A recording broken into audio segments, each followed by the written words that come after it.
E aí galera, sejam muito bem-vindos a mais este analisador, onde falaremos do que nos espera em Cavaleiro da Lua, a próxima série da Marvel, a primeira série de origem da Marvel. É muito bom ressaltar isso, porque a gente vai desenvolver ao longo do vídeo. E com tantas coisas envolvendo essa série, logicamente eu gostaria de convidar vocês a estarem conosco nas lives de Cavaleiro da Lua, provavelmente às quartas-feiras, a partir das 9 da noite. Se tiver alguma mudança de horário, a gente sempre fala entre uma live e outra, então vem com a gente porque vai ser bem legal. A primeira data já aparece na tela pra vocês, que é no dia do primeiro episódio. E vamos desdobrar essa obra que vai ser protagonizada por Oscar Isaac, agora no MCU. Que é o ponto que eu já gostei de cara, antes de começar a detalhar mais de Cavaleiro da Lua.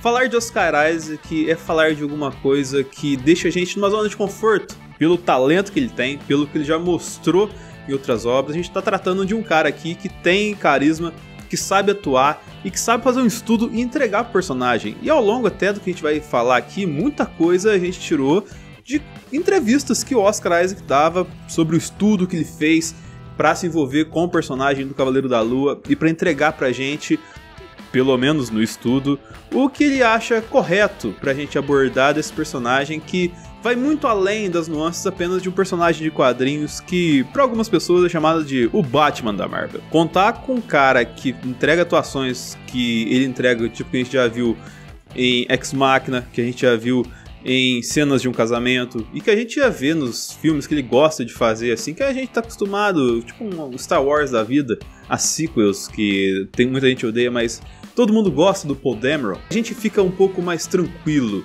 e feliz de ter ele no MCU agora. E ainda mais se tratando do Cavaleiro da Lua, que não tem uma, nem duas, mas sim 3 personalidades bem peculiares que nós vamos começar a desdobrar agora pra vocês. Inicialmente por Mark Spector, que se trata de um ex-agente da CIA, um ex-militar, que tem alguns skills de ex-militares de quadrinhos, são todos fodões, agentes, todos bem preparados e tudo mais. Só que ele também tem uma veia mercenária, e essa veia mercenária fez ele ganhar bastante dinheiro e juntar uma fortuna bem interessante nos quadrinhos. Ele é o indivíduo inicial do Cavaleiro da Lua. Isso é interessante porque a gente começa a cavucar algumas coisas em trailer. Você tem que o dono do celular que é atendido no trailer é ele, é o Mark Spector. Agora não é ele que atende o celular, apesar de ser o Oscar Isaac que tá atendendo. Tá confuso? Vai piorar muito mais. Nos quadrinhos, em uma expedição que ele vai para o Egito, nessa questão mercenária dele, ele quase morre, mas ele é salvo por sua, digamos assim, affair Mônica, que a gente não sabe se vai ter um correspondente na série ainda, mas a gente vai chegar lá. Que depois de um combate ele fica muito ferido e ela o leva até a estátua de Khonshu, que nós vamos abordar daqui a pouco. E a entidade Khonshu salva a vida dele. Os trailers já tem vários elementos que demonstram essa questão do Cavaleiro da Lua ter que lidar com vários eles dentro da sua casa e principalmente na sua cabeça, a ponto dele ter medo de dormir na sua própria casa. E de certo ponto, ali você vai olhando aqui algumas coisas que tem no trailer, ele ter a convicção que pode estar sendo possuído por um demônio, e que de certa forma ele tá certo, né? Porque o Khonshu é um demonhão egípcio lá. Mas essa questão incomoda ele bastante, e ele vai tentar lidar com os reflexos de que essas personalidades geram na vida dele. Reflexos até literalmente, porque tem várias cenas que tem reflexões de espelhos e vidros assim, onde ela reflete o personagem do Cavaleiro da Lua, mas o reflexo do personagem não é exatamente o mesmo movimento ou o mesmo comportamento que tenha o personagem que está sendo refletido. E essa metalinguagem a gente vai falar daqui a pouquinho também, que é muito interessante. Mas essa questão demoníaca acontecendo na sua vida faz ele buscar uma ajuda. E aí ele vai até o personagem do Ethan Hawke, que se chama Arthur Harrow. E é interessante esse personagem porque ele é baseado em uma figura real. Ele é baseado em David Koresh, que foi líder de uma seita norte-americana e que morreu em 93 num tiroteio onde 75 pessoas morreram, incluindo 21 crianças. Todos esses envolvidos na seita estavam fortemente armados com granadas e fuzis e tudo mais, o que denota uma questão de seita um tanto quanto religiosa e bélica. porque eles eram armados como reacionários e tudo mais, de mudar a realidade, algo até semelhante que a gente viu recentemente no Far Cry acontecendo no jogo. É interessante porque pode trazer uma discussão muito importante para momentos que estamos vivendo a nossa realidade, mas que eu vou deixar a série abordar melhor pra gente falar melhor nas análises que faremos aqui episódio a episódio. Mas podemos assinalar que isso faz total sentido, pois o seu pseudônimo das HQs era um cientista neonazi que fazia experimentos com aqueles que o seguiam. Então, assim, é uma discussão muito interessante. Eu quero ver se a Marvel vai aprofundar. A gente espera que sim. Espera que... tem algumas coisas que a gente quer que a Marvel dê um passo adiante. Eu acho que o Cavaleiro da Lua pode fazer isso com a gente. E uma das versões do Cavaleiro vai até ele... E o Arthur Arrow, ele diz uma coisa interessante, que ele deve abraçar as vozes da sua cabeça, de se libertar, seguir com os demônios dele. E isso já faz a galera construir teorias de que ele seria quem? Mephisto. Lógico que a internet ia colocar aqui a trilha aqui, os caras tudo coisadão na história. Porém, a grande verdade é que o demônio, a presença demoníaca na vida do Cavaleiro da Lua, se trate, na verdade, de Khonshu, que é o deus egípcio da Lua, e que nos quadrinhos foi classificado várias vezes nos quadrinhos da Marvel como o deus da vingança. E, logicamente, como todo vilão, apesar de dar poder pro Cavaleiro da Lua, cobra um preço em troca. E geralmente ele faz isso buscando mais poder, buscando uma filosofia que seja só a dele correta. Ele já transformou Nova York em uma perspectiva egípcia porque ele achava que era o correto. Então, assim, o Khonshu ainda vai dar muito trabalho. Talvez não inicialmente, talvez o momento inicial da série seja para estabelecer o Cavaleiro da Lua, mas o futuro do Khonshu pode ser bem complexo pra gente aqui. E na série, além dele, a gente já vê que ele vai enfrentar algumas criaturas egípcias, coisas que a gente acha em museu, por exemplo. Desde um Anubis, até aquelas criaturas que parecem aquelas cartinhas de Yu-Gi-Oh!, tá ligado? Que é tudo meio egípcio doidão lá. E provavelmente algumas coisas que parecem ter saído do A Noite no Museu, tá ligado? Porque até lobisomem já teve fã vendo no meio dos trailers lá que tinha aparecido e tal. Então vamos ver o que nos espera.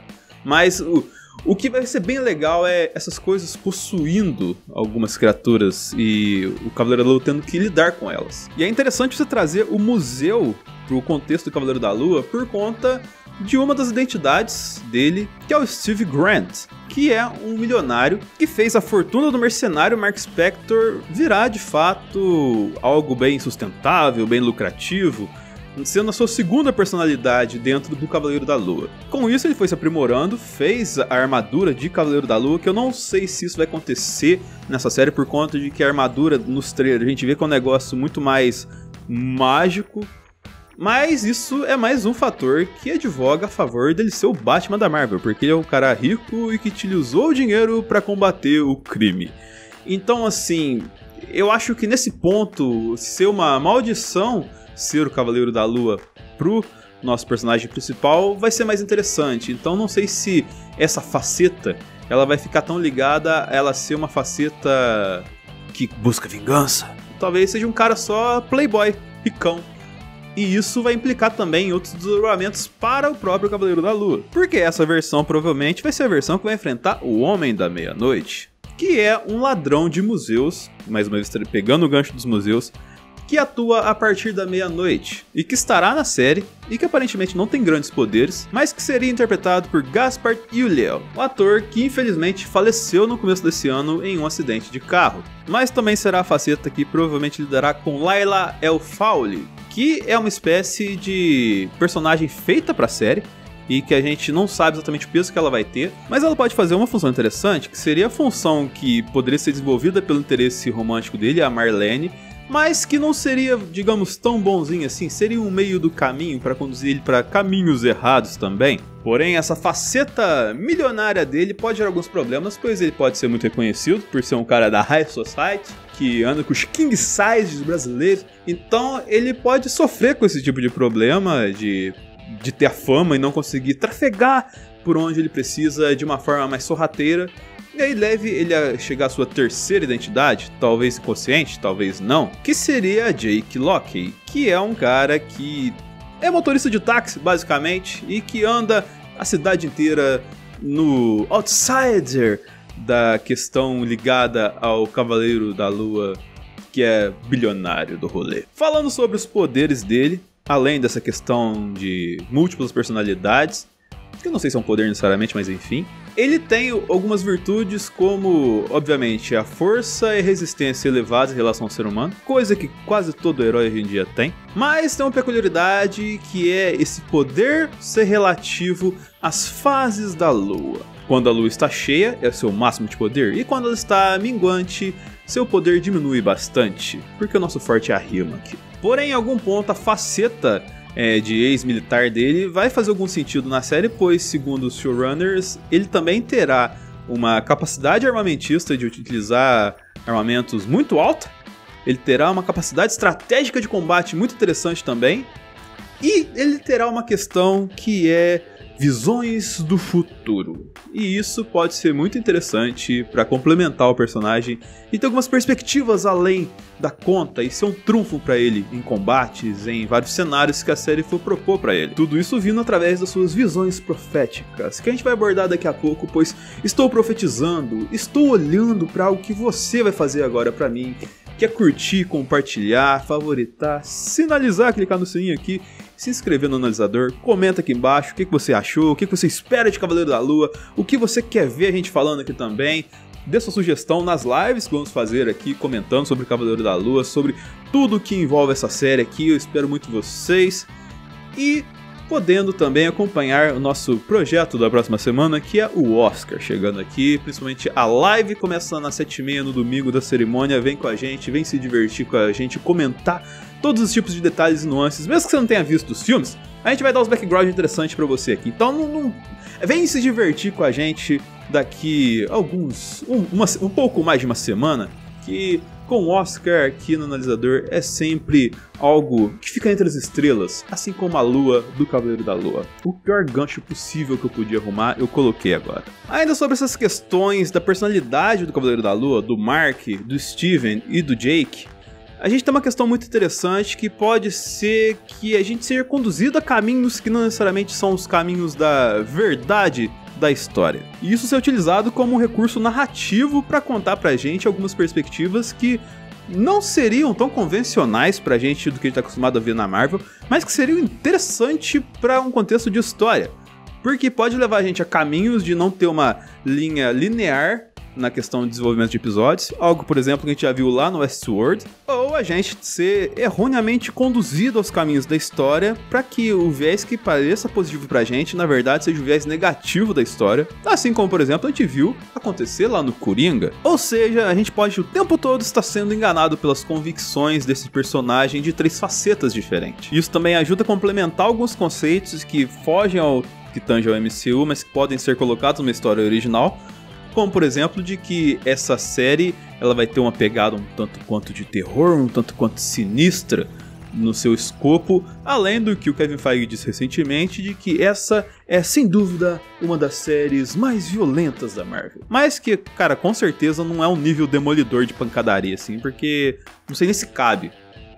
Mas se for vai ser da hora.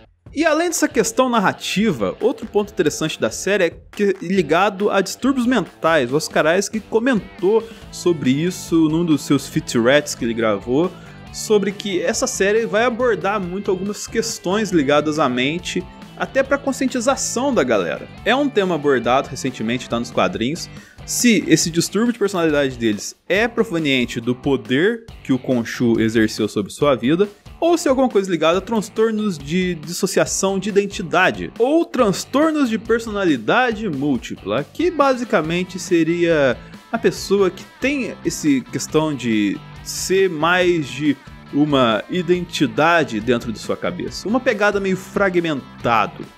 Só que eu acho que, usado pro bem, não sabemos. É essa questão, esse mistério que deixa pra gente no Cavaleiro da Lua, que deixa a série um tanto quanto interessante. Pode criar aquele efeito WandaVision, a gente não saber o que a gente tá vendo ali e ficar sempre construindo teorias e conversando sobre ela ao longo da semana até chegar ao próximo episódio e a gente ter ou não a resposta da realidade dos fatos. Isso é bacana porque colabora também pro desenvolvimento da série por conta de que ela não necessariamente tem uma conexão direta com o MCU no seu desenvolvimento. Então dá pra construir uma coisa original, dá pra ter uma liberdade na construção do personagem.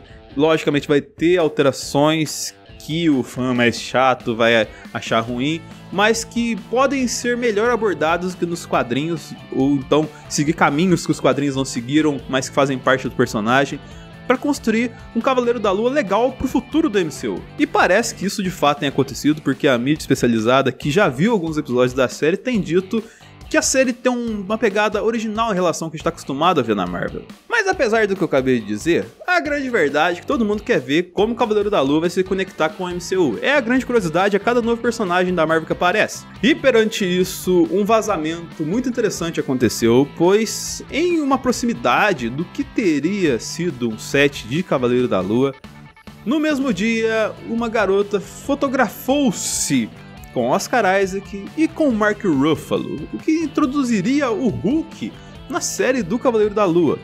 Isso até chega a ser interessante porque, pegando o que a gente viu no pós-créditos do Shang-Chi, a gente tem que, digamos que se existe alguma estrutura ainda de Vingadores na Terra, essa estrutura é conduzida pelo Hulk. Então, seria uma interação com o líder dos Vingadores atuais direta com o Cavaleiro da Lua. Porém, a relação dele com o museu pode trazer outra coisa muito interessante pra gente. Primeiro porque é o mesmo lugar que... não é exatamente o mesmo lugar, mas é a mesma instituição que o Cavaleiro Negro trabalhava lá em Eternos. A gente já sabe que ele vai vir.